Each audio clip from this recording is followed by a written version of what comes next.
Welcome back to the channel. Today we're checking out 70mi's all new A510 with Sony Starvis2 IMX675 sensor. This is a dual channel dash cam with the option of 4G capability to remotely view the vehicle while you're away from it. Firstly, let's check out the advertising and main features displayed on the box. On this end, resolution's 944p with HDR, Sony Starvis2 IMX675 sensor and dual channel recording. Nothing there. Parking surveillance, built-in GPS, and ADAS, app control. We have the 64GB bundle, resolution 2592 by 1944. Battery capacity is 500 mAh, and the product dimensions are there.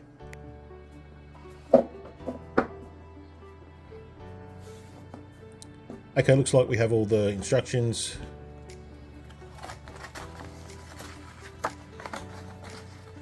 Spare rear camera sticky pad, 64GB genuine 70mi SD card,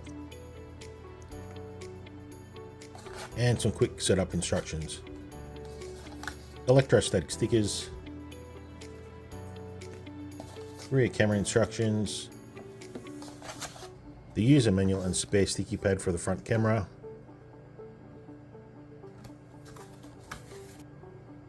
onto the main unit. It's nice and compact. Factory sticker over the screen there, and 4 menu buttons and the larger power button. Some ventilation slots on the bottom, fully adjustable front camera, power light on this side.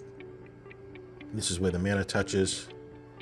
Some nice ventilation at the top of the unit. And on this end we have the SD card slot, rear camera in, and Type-C power slot. The A510 also has a 2-inch display screen. It is a nice little compact unit.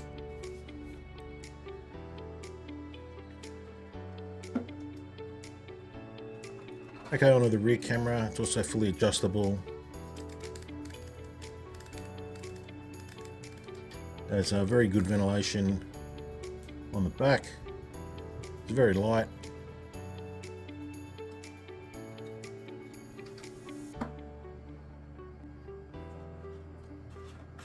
What else is in here?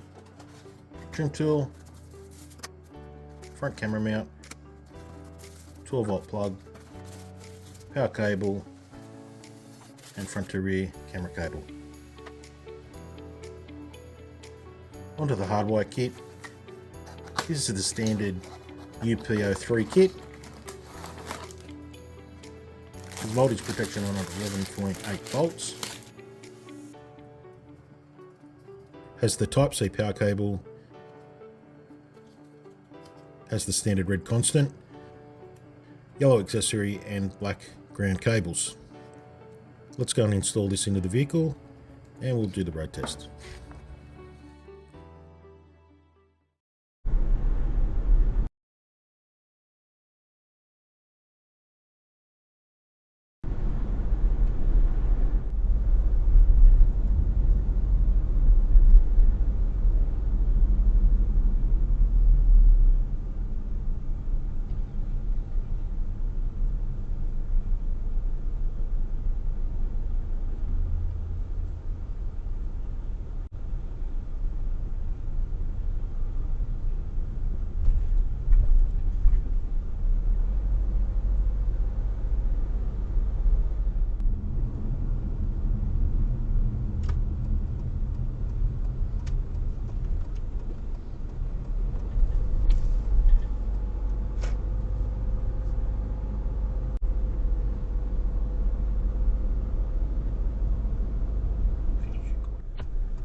The app's recently had a nice upgrade, now has a stack more features.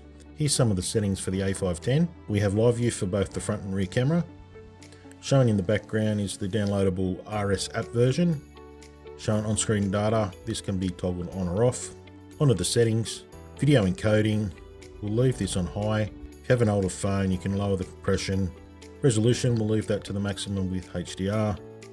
Clip duration to a minute. Watermarks and logo, we'll leave them on. Mirror and rotation, this can be changed depending on your installation. Parking security. Collision detection, probably leave that on to medium. Time lapse, we'll leave off. And duration, we'll set this to unlimited. The standard parking kit has auto battery protection set to 11.8 voltage cutoff. Emergency video to high. ADAS, we'll leave that on. Sound settings, volume on low. Record audio on. Keytone on. Screen standby, it's a personal preference here. I just set the screensaver and it's got digital time display. Time and date format settings there. Speed unit to kilometers. And format memory card. Remember to do this every month or so.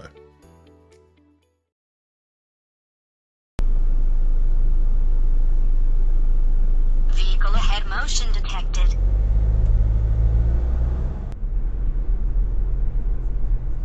Caution, front car.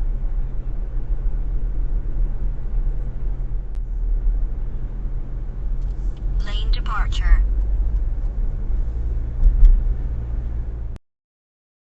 The overview. After testing the 70mm A510 for a few weeks now, I certainly recommend this camera.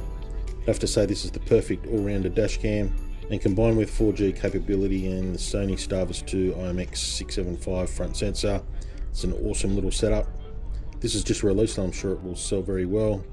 Front camera image quality is excellent, number plates are easily read upon review, and the rear camera quality is also very good. Unit has plenty of smart functions, fast Bluetooth pairing, ADAS for improved driving safety, GPS, real-time route tracking, and Smart Guardian parking mode. We use the standard UP03 hardwire kit, and to access the 4G and full functionality, need to purchase the UP04 hardwired kit. With parking mode activated, the G-sensor detects movement and record footage for 30 seconds upon detection. Telstra is the recommended network provider for Australia. Night recording is good, thanks to 70mm's night owl vision technology. On 70mm's website, I do like how there's a number of different versions. You can select a number of different bundles when you purchase the camera, with or without different hardwire kits and SD card configurations, so that's very good. The app works well, it's easy to use.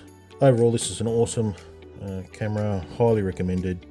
I think that's all for now. Aussiecams over and out.